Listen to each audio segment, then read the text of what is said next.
Nous sommes des citoyens authentiques, dignes de nos ancêtres. Nos ancêtres nous ont laissé ce que nous disons souvent Mabele à Bangkoko. Ils ont exploité ce Mabele-là. Ils l'ont développé. Et puis ils nous ont laissé. Ils se sont unis. Ils ont formé ce que nous appelons le Zaïre. Et nous tous, nous sommes devenus des citoyens zaïrois. Que plus tard, on a encore dénommé République démocratique du Congo. Lorsqu'on a dénommé, ça n'avait rien à voir avec la démocratie. Mais pour le moment, nous soupirons. Enfin, quelqu'un peut dire des choses, même des bêtises, et ne peut pas s'inquiéter d'être arrêté. La liberté d'expression. Alors maintenant, je demanderai à mon peuple d'être prudent. Nous sommes en guerre et notre guerre a été annoncée par notre président lorsque, au stade Kamanyola, à Kinshasa, il a dédié notre pays entre les mains de Dieu, le Créateur, celui qui a mis beaucoup de richesses dans notre sous-sol, celui qui a fait que notre sol soit riche, celui qui a fait que notre peuple soit riche. Nous avons la diversité des cultures, la diversité des langues. Ça fait la fierté de notre pays. Nous avons la flore, les forêts, les lacs, nous avons les fleuves, les rivières, nous avons presque tout chez nous. Il y a même des choses qui sont très rares dans le monde entier et qui se trouvent seulement chez nous. Ils sont venus, les Noko, ils nous ont dispersés, ils nous ont appris la corruption, ils nous ont appris le meurtre, ils nous ont appris le pillage, les détournements des biens publics, ils nous ont appris les haines et les divisions raciales et tribales. Parce que ce sont des choses qui vivent. Ils vivent ces choses chez eux. C'est pourquoi vous pouvez voir tout un pays, alors on met un roi étranger. Parce qu'ils ne s'entendent pas. Chez nous, parce que nous sommes unis. Dans chaque tribu, vous pouvez trouver les mêmes noms.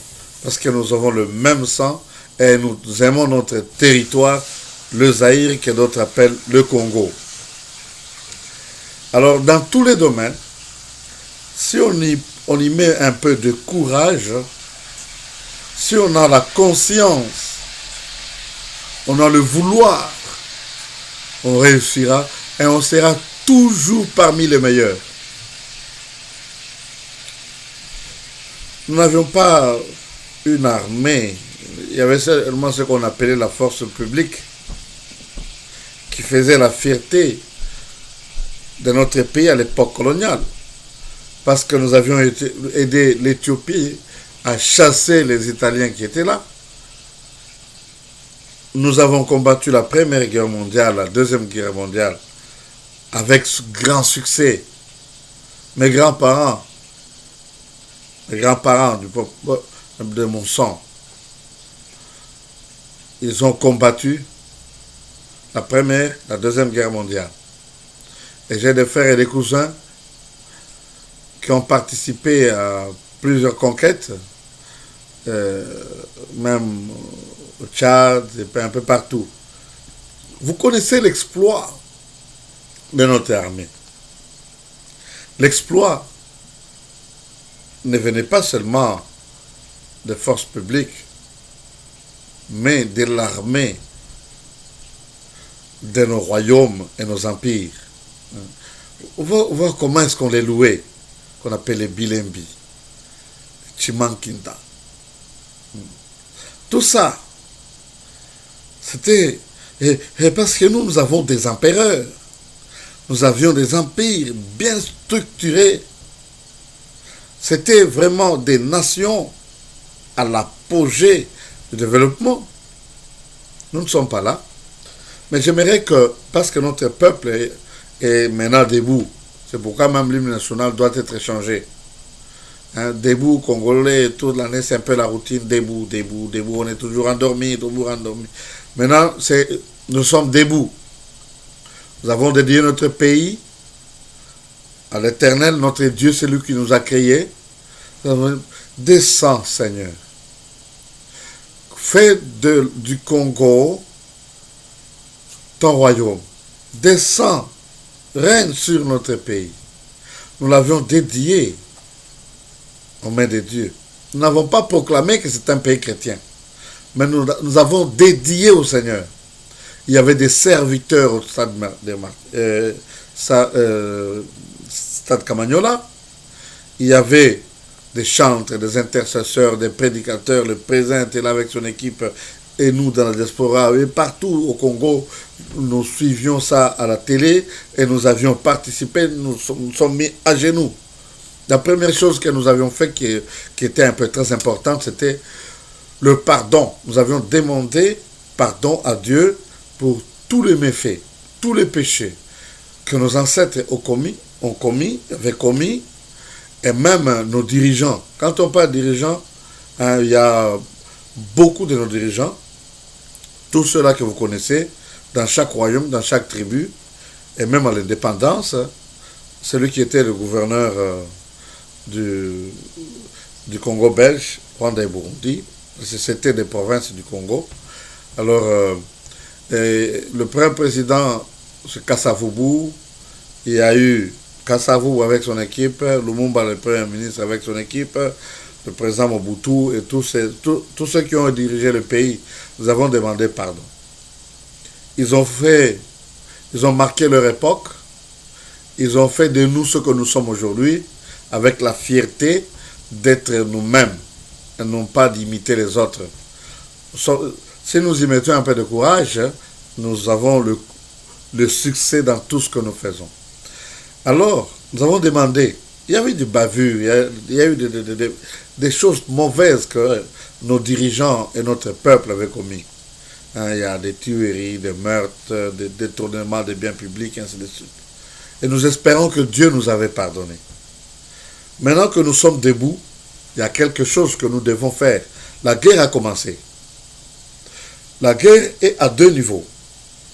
Il y a la guerre physique, que je vais un peu expliquer quelque chose. La guerre physique que nous combattons contre la corruption, contre le vol, nous combattons contre les ennemis du pays, contre ceux qui détournent le bien du pays, ceux qui détournent les minéraux et tous ceux-là qui volent chez nous.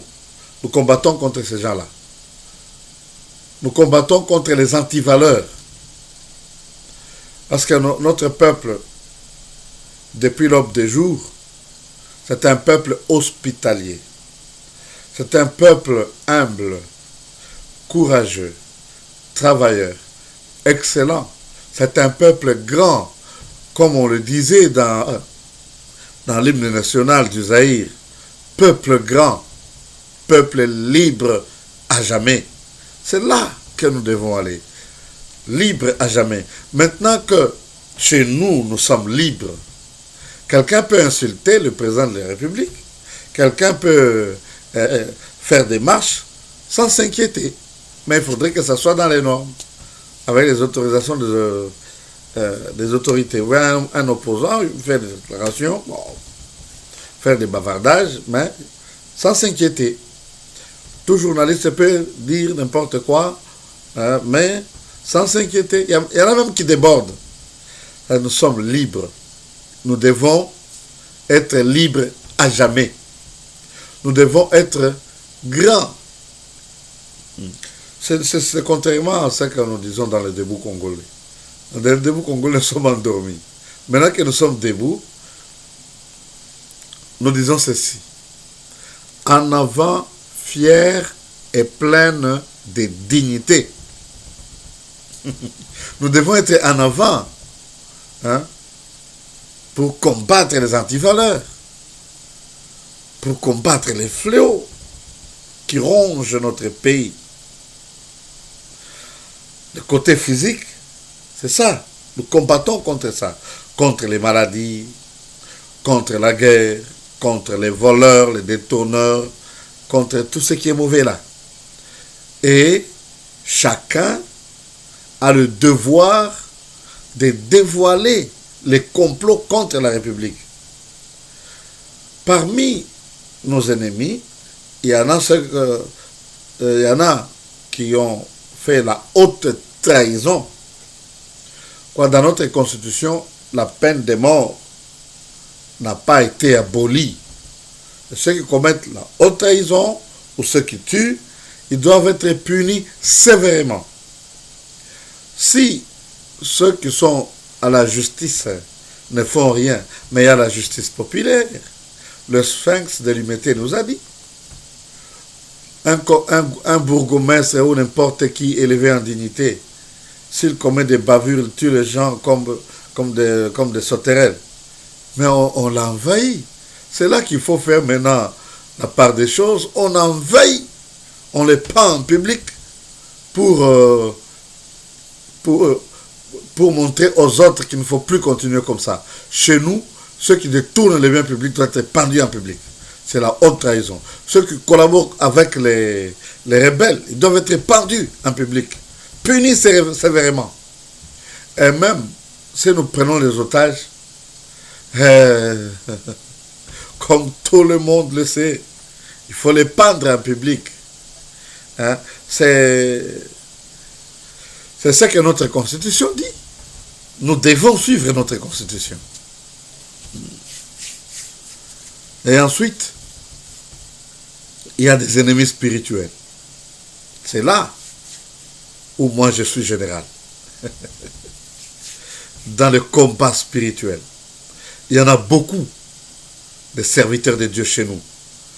Je suis même fier parce que mon peuple est un peuple déiste, est un peuple chrétien, est un peuple qui aime Dieu, est un peuple qui sert Dieu, malgré que le diable a infiltré, comme d'autres pays ont infiltré des militaires étrangers dans le camp de notre armée. Nous savons qu'il y a aussi des infiltrés, hein, ceux qui donnent des fausses prophéties, qui divisent les familles, tout ça. Ils seront punis sévèrement. Continuez à faire ça. Hein. Vous prophétisez une maman, vous dites que son mari est sorcier, il divorce, elle divorce, commence à souffrir. Les enfants sont chassés parce qu'ils sont des sorciers. C'est ce que le pasteur a dit. C'est pas ce que le prophète a dit. Il y a même des titres qui ne sont pas bibliques. Hein. Ça c'est pas chez nous. Ce sont des bavures. Ce sont les ennemis des biens. Ce sont les ennemis de la parole de Dieu. Jésus-Christ leur dit, le dernier jour, on doit parler, c'est que Dieu est dans. Sors de là. Je ne te connais pas. Toi qui es le serviteur de l'iniquité. Continue à commettre des péchés. Continue à faire ce que tu fais là. Vole l'église, pille l'église, rançonne les gens, pille l'argent de l'État, pêche, tord l'essence. Il faut vous tordez l'essence des Écritures, de la parole de Dieu. À cause de votre convoitise, vous aimez l'argent, vous aimez pétiner les autres, vous aimez à être salué partout, à haute voix. Ah, pasteur Tatan Sango. Que personne ne soit appelé Père, Directeur ou Seigneur. Parce que nous tous, nous sommes des serviteurs. Un seul est notre Père céleste. Mais vous dites dans les églises et partout, vous dites que moi je suis votre Père spirituel. Et alors où est la place de Dieu? Oh, vous êtes mes brebis. Bon, ce sont tes brebis à toi. Ce ne sont pas les enfants de Dieu. Et moi je sais qu'un seul est chef, c'est Jésus. C'est notre général. C'est lui qui est notre Père. C'est lui notre Sauveur, notre Seigneur. À lui la gloire. À lui l'honneur à perpétuité. Nous tous, nous sommes des serviteurs qui étaient des pécheurs, embourbés dans le péché. Il nous a sauvés par la grâce. Mais beaucoup d'entre nous veulent se balancer au-dessus des autres peuples. Ils se croient être au-dessus. D'ailleurs, nous en français, l'habit ne fait pas le moine. Chez nous, ce sont des habitudes imitées de nos frères qui sont musiciens. Eux, ils sont des artistes, ils peuvent faire ça. Mais regardez comment vous imitez ces choses. Il y a même des femmes d'autrui. Ils entrent dans l'église avec des mini-jupes. Ils font la toilette plus que comment garder leur cœur en pureté. Parce que même la Bible dit que votre beauté soit une beauté intérieure qui ne consiste pas à des tresses, que vous puissiez vous habiller somptueusement, avec pudeur. Mais ce que nous voyons aujourd'hui, c'est quelqu'un qui se dit servante, ou femme d'un serviteur de Dieu, ou chanteuse, ou chanteuse, je ne sais pas. Vous portez des habits transparents, vous portez des mini-jupes, vous portez des culottes et des pantalons. Mais vous prenez la Bible et vous prêchez. Qu'est-ce que vous dites? Ce sont les ennemis. C'est le diable qui les a qui a infiltrés dans les choses de Dieu chez nous. Il faut les mettre dehors. Sachez que la colère de Dieu est proche contre vous. Faites ce que vous faites. Continuez à le faire. Vous allez rencontrer le feu de Dieu. Il y a aussi les principautés, les démons qui dirigent des entités entières, qui poussent les gens à se rebeller contre leur nation, qui poussent d'autres nations à attaquer notre nation. Ce sont nos ennemis. Ce sont les ennemis de notre nation. Ce sont les ennemis de Dieu. Parce qu'ils ne veulent pas suivre l'ordre établi par Dieu. Ce que la Bible dit, c'est Dieu qui a déterminé le temps de vivre et les bornes de nos demeures. L'océan Atlantique et l'océan Indien a une frontière. Ces deux eaux ne se mélangent jamais. Ces deux eaux ne se mélangent jamais. L'autre, on le voit comme ça à l'œil nu. Et les poissons de l'océan Atlantique n'entrent pas dans l'océan Indien. Et les poissons de l'océan Indien ne peuvent jamais entrer dans l'océan Atlantique. Chacun doit rester dans sa demeure. Nous, les Zaïrois, nous avons notre demeure. C'est l'espace qu'on dit le Congo, ou que moi j'appelle le Zaïre. Hein? Les Rwandais doivent rester chez eux, les Burundais chez eux, les Zambiens chez eux, les Français chez eux, les Américains chez eux. Chaque peuple a son propre territoire. À cause de ce que vous faites, il y a eu maintenant la dispersion. Les gens fuient nos pays pour aller dans les pays européens ou des pays pauvres, en richesse humaine et en richesse du sous-sol et du sol. Je vous demande à vous tous qui êtes chrétiens, remplis du Saint-Esprit, vous qui craignez Dieu, rappelez-vous de Gédéon, il a combattu contre les ennemis d'Israël. Rappelez-vous de Néhémie. Parce que la Bible dit que notre combat, ce n'est pas un combat contre la chair et le sang. Mais notre combat, c'est contre les esprits. Contre les esprits méchants dans les lieux célestes. Les esprits qui dirigent des mauvaises nations. Parce que beaucoup de nations sont des nations diaboliques, démoniaques, qui se reposent sur les diables, sur le fétichisme, la franc-maçonnerie, ou des choses comme ça. Ce sont des nations cruelles qui respirent de faire toujours le mal, d'attaquer d'autres peuples. Je vous dis que, comme Job l'a dit, mon Rédempteur s'élèvera le dernier. Le dernier mot appartient au Seigneur. Que Dieu vous bénisse. C'était une exhortation, ce n'est pas une prédication, mais c'est aussi une mise en garde. Faites attention, le feu de l'Éternel est proche, parce que le retour de Jésus est proche. Préparez-vous. Ce que je dis, je le dis à tous. Restons debout, avançons.